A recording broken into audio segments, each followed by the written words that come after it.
Actually, since I don't know anymore how to title all this, I guess I'll title this the insanity or something of this all.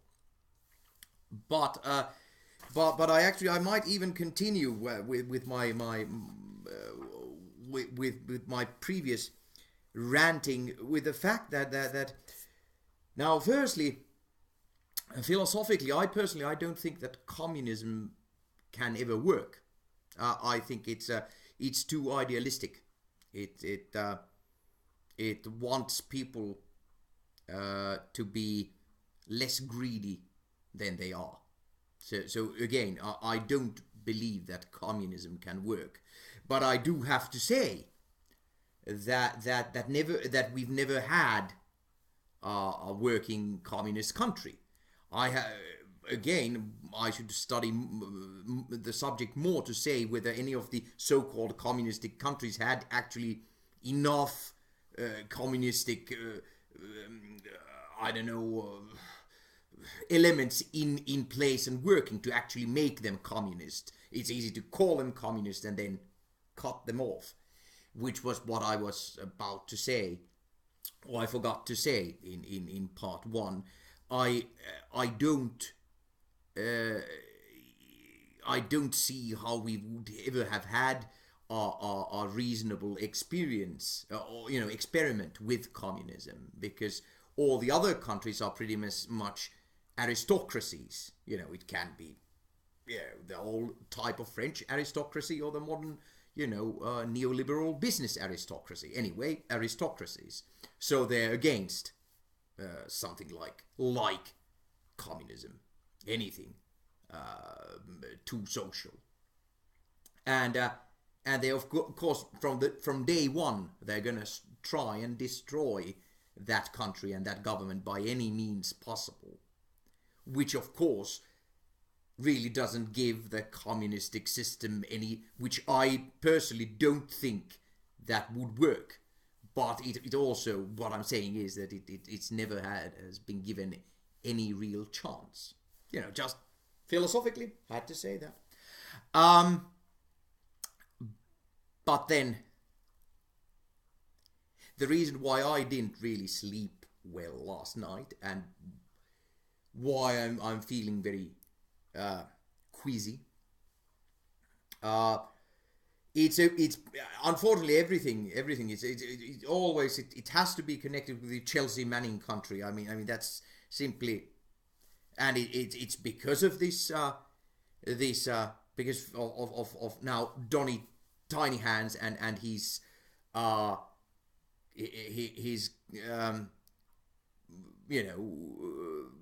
the crazy blueprint for a government.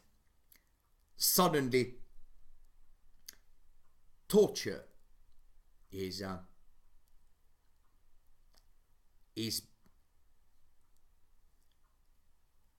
talked about again. And unfortunately, now firstly, I have always been quite smart enough. I've always been one of those people who do not need to drive off a cliff to understand that it's a bad thing. To totally understand the badness of it. And of course, as a younger person, as a film person, I of course have seen many films. Many awful films. And of course I know what torture is. But I've never had, I've never needed any extra persuasion to totally and utterly understand that it is inhuman and wrong and should never ever under any possible circumstances be done. And may I also say that I do feel I totally and completely reject any sort of conservative or militant or war hawkish ideas, coming always from the bloody right, of keeping everything on the table and not showing your hand. I couldn't give a toss about anybody showing hands or keeping whatever crap on the table. No, there are some things that are not in any way on the table, and they don't have to be, and it doesn't serve anything. It's just a way of speaking. It's complete crap. But this whole idea of kill or be killed, all right, then I choose to be killed. I'm more than happy to die for my country. I'll die for my continent as well. I'm prepared to die for my country. But I am not prepared to kill for my country. Yes, for example, I'll do peaceful resistance until I myself am killed. That is fine. But I will never, ever, ever, ever, ever, in any situation, hurt or kill another human being. Not on your life. And I understand that that with all this horror, it is a thing if you're plucked too soon, so to speak. You're poor, nationalistic, way too young. You're taken into the army. It's possibly the only chance you have to actually make a living. You're half brainwashed already, and soon you're completely brainwashed, and you kill, and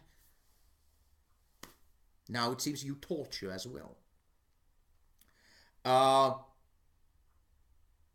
It is understandable, but it is awful. And I cannot place myself above anyone. I have no idea if my youth would have been as crappy as some people have it in, for example, the Chelsea Manning country. I might have become a killer or a torturer. But I didn't. And I can unequivocally say now that it is totally wrong. And it cannot in any circumstance happen.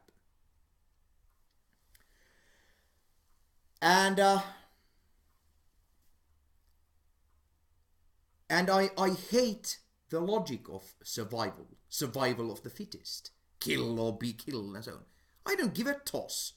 If you ask me either to kill or be killed, then I'm more than happy to be killed. And since we have so many idiots still around, it would seem that the most intelligent and decent humans have obviously been killed in thousands and thousands and thousands of years ago, and only the lunatics have have lived.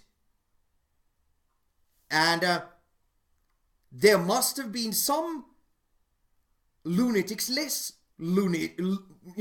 nuts than some others, because they've at some point started killing because we are here, right? It had to stop. Total and utter slaughter had to stop at some point because somebody survived. There really couldn't be only one, okay? Highlander is a story. If you have only one, we don't survive. But I mean, I'm quite happy to do it now. We're all gonna die. I have absolutely no idea why would you, in a situation where you have to kill or be killed, you would want to be the one to survive. So what? You've committed murder. And war is just legalized murder. You've committed murder. So that you could be then so that you could live to be what? You're a murderer. So, you want to live to be what? A decent human being after you killed one or more people? Or tortured one or more people? I mean, what the heck? No logic whatsoever. Not from any possible angle. Any logic whatsoever. And I cannot, again, since I did not need any, more information about torture, I didn't need to be tortured. I didn't even need to see a film about torture made by somebody who, as a drama maker, is a complete lunatic. When doing dramas, like Steven Spielberg, for example. I don't have to know anything more. I don't need to see torture to know that it is. I don't even need to read the details. But because it suddenly now is a topic again, I could not help it. I've heard, decent journalists now suddenly giving detail of what Westerners were doing under, for example, the Bush administration. And there was especially one comment, one where a journalist, and I don't know how people can, I'm not, when I say that what has been done, this torture is unspeakable, I mean it, because I cannot speak it to you. I cannot say what has been said, because I'm gonna throw up. I heard, for example, this one thing that was done by US troops in the Middle East. And again, I don't think, somebody just said, and I don't know how they could just say it, how it was something that you can say in an interview, it was so awful.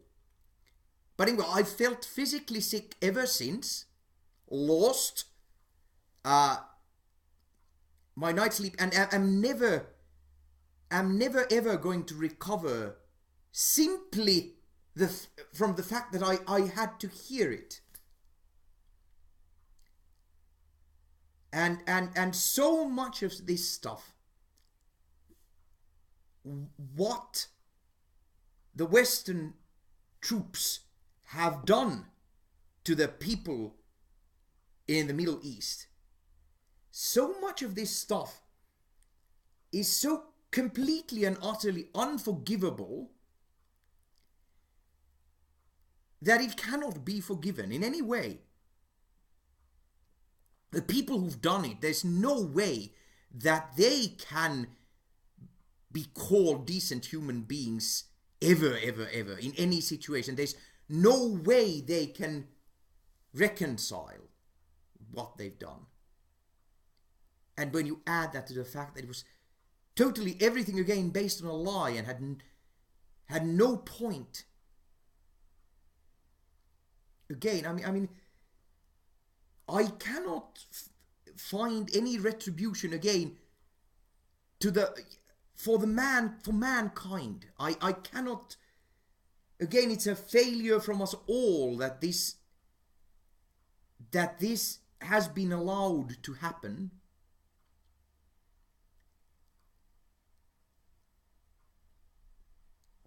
We are all in total shame. Well, it's as simple as that. And there are no words to apologize to the mankind for mankind.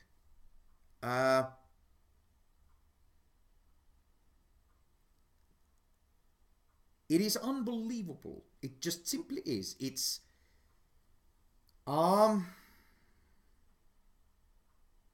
it is surreal. And again, with the more modern with all the militancy and right wing and so on now in rising in Europe, I would need to urge everyone not to get into this game. It's an insane game, isn't working. Let's see, perhaps I'll do another rant